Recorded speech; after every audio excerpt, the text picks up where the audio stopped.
what's up, y'all? So I realized that I'm not really good about like real time. Got to post it now. So what I decided I'm going to start doing as of today, boom, just came to me, is like when I feel something, I'll record it on my phone, then I'll upload it. And then there'll be content. And then that way it's not like I have to do content right now because that's not real or authentic for who I am.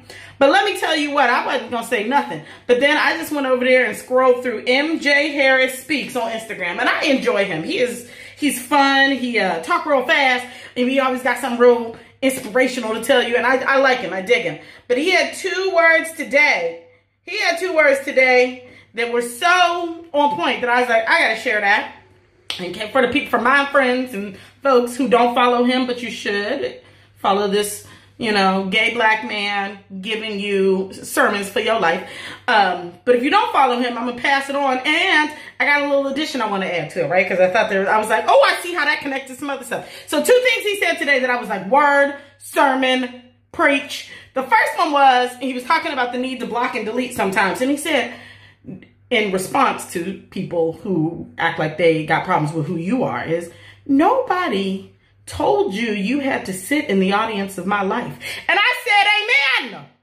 I said, amen. Nobody told you, y'all see I'm beating my face. Nobody told you you had to sit in the audience of my life. This is my show.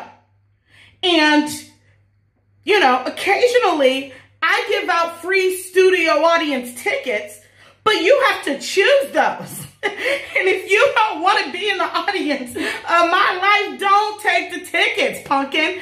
Don't follow the page. Don't read the book.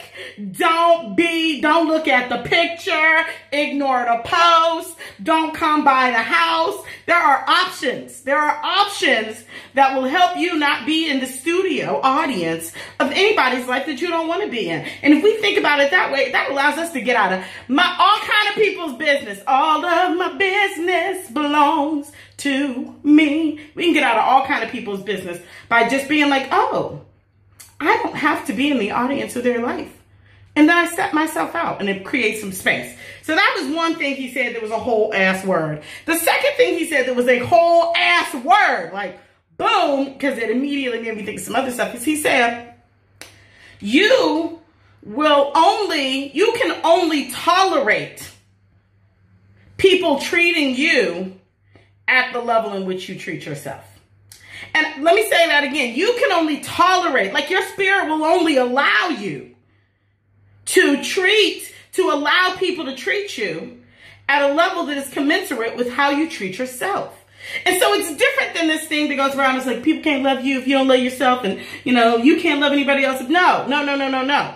It says that the threshold, not the top, not the ceiling, but the bottom, the ground floor, the foundation of relationship that you have in your life and what you tolerate is a reflection of you. So think about the people that treat you the least that you are still in relationship with, because they are the manifestation of your relationship with yourself. I was like, that's a whole word. They are the manifestation of your relationship with yourself. And so when you no longer can tolerate, your spirit can't be bothered with backstabbers, then you'll know that there might be something moving in your spirit about the ways in which you have backstabbed yourself. When you can't be around people who just got snide, shady comments towards you all the time, it might be because you've begun to adjust the way in which you are backhanded and snide about your own self to yourself. So there are things that you stop being able to tolerate because they no longer are in right relationship to the relationship you have with you. That's a radical self-love lesson, y'all. And the thing it connects to that I wanted to see is I was watching Lizzo's tiny ass desk concert on NPR. She gave me all the life. She's fabulous. But at the end, she said, if you can love me, then you can love yourself. And that speaks to the top. So if we're talking, so MJ Harris and Lizzo just gave you the top and the bottoms, right, of human relationship, and the top and the bottom of a radical self-love praxis, right? The worst people in your life that treat you the worst are a reflection of how you treat yourself. And the people that you love the greatest are actually the aspirational goal by which you can engage in loving yourself. That's the radical self-love lesson. Check out Lizzo's tiny desk and check out MJ Harris's Instagram. Peace, y'all.